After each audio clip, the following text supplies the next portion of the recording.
Bismillah ar-Rahman ar-Rahim, assalamu alaikum chers frères et sœurs, bienvenue dans cette nouvelle vidéo dans laquelle je vais parler sur un événement qui s'est passé à Karbala, au jour d'Ashura.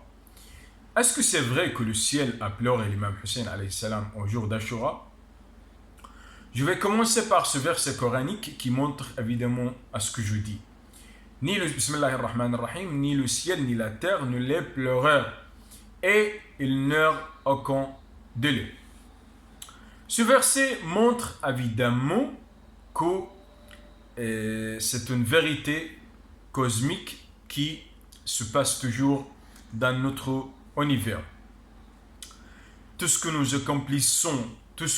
nous accomplissons d'actions sur Terre par ses habitants, cela va impacter positivement et négativement sur l'univers où nous vivons. Et aussi, cela, c'est un fort rapport, c'est une forte interaction qui se trouve entre les habitants, c'est-à-dire nos œuvres, nos bonnes œuvres, bonnes actions et aussi mauvaises actions, d'engendrer de phénomènes cosmiques comme le vent, les nuages, l'orage, etc.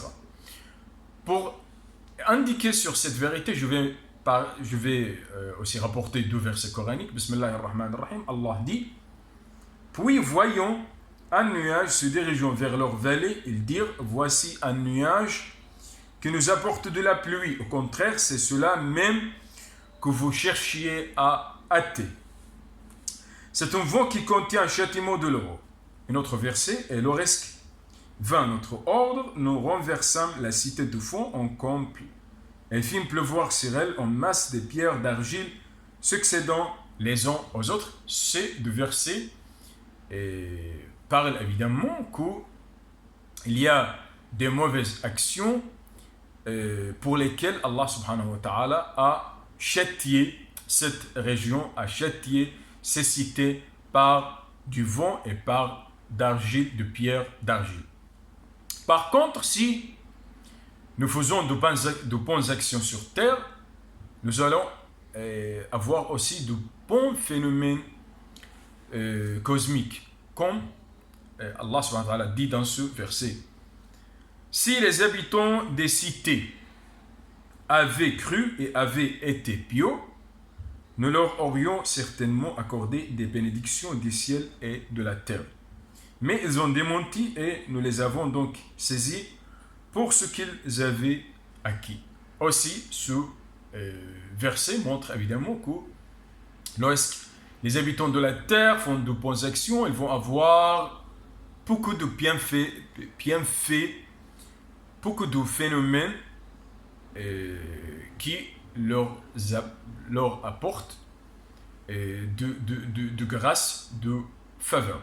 Mais ce qui est important, c'est de parler aussi sur ce phénomène qui s'est passé à Karbala. Mais avant de parler sur cela,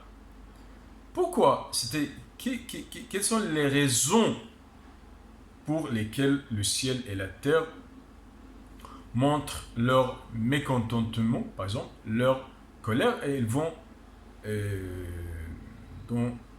montrer ces phénomènes. Tout d'abord, c'est l'oppression, aussi dénigrement public, c'est-à-dire beaucoup de gens, une masse de gens qui démontent par exemple un verset coranique, assassinat d'un prophète, assassinat d'un bon serviteur, et toute mauvaise action va engendrer aussi un mauvais phénomène. Et cela se montre sur pluie pareille de sang, couleur rouge du ciel, éclipse, entrelacement des étoiles, vent, pierre et tout type de phénomène cosmique. Les récits sunnites et chiites rapportent que le ciel a pleuré l'imam Hussein alayhi salam au jour d'Ashura. Je vais vous réciter quelques récits et aussi ce qui est écrit dans l'encyclopédie britannique. Des savants sunnites ont rapporté qu'après le martyre de l'imam Hussein alayhi salam, le ciel se teignit d'une couleur rouge qui perdura 6 mois. C'est rapporté dans As-Sawa'iq al-Muhriqa, à son auteur Ibn Hajar, page 190. Salama a dit après le martyre de l'imam Hussein alayhi salam, le ciel pleuvait d'une pluie pareille au sang qui teignit les murs et les maisons. C'est dans Kamil al-Ziyarat, l'Ibn Qawlawi, page 79. Aussi, ce qui a été écrit dans les livres de gens de la Sunna, Khalaf ibn Khalifa nous a informé de son père qui dit: lorsque l'imam Hussein alayhi salam tomba en martyr, le ciel devint noir et les étoiles apparurent comme si nous étions en plein jour et que j'ai vu les Gémeaux dans l'heure de l'après-midi et que le sable rouge tomba. C'est écrit dans le livre Tarikh Dimashq à son auteur Ibn Asakir, page 354. Aussi, il est cité dans le livre Chronique de l'Anglo-Saxon, écrit et révisé par Michel Swanton en 1954, publié en Grande-Bretagne en 1996. Et comme suivant: ici, en Grande-Bretagne, en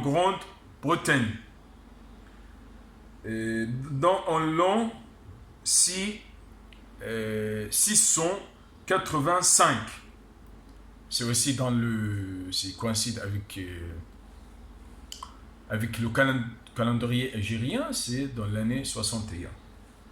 Il y avait une pluie rouge, que le lait ainsi que le beurre devinrent rouges. Dans son discours dans la ville, et aussi la dame Zainab alayhi salam a montré à cette vérité dans son discours dans la ville de Koufa, lorsqu'il a dit: et vous êtes étonnés, elle parla aux habitants de Koufa, et vous êtes étonnés de voir que le ciel a versé de pluie pareil au sang. Merci.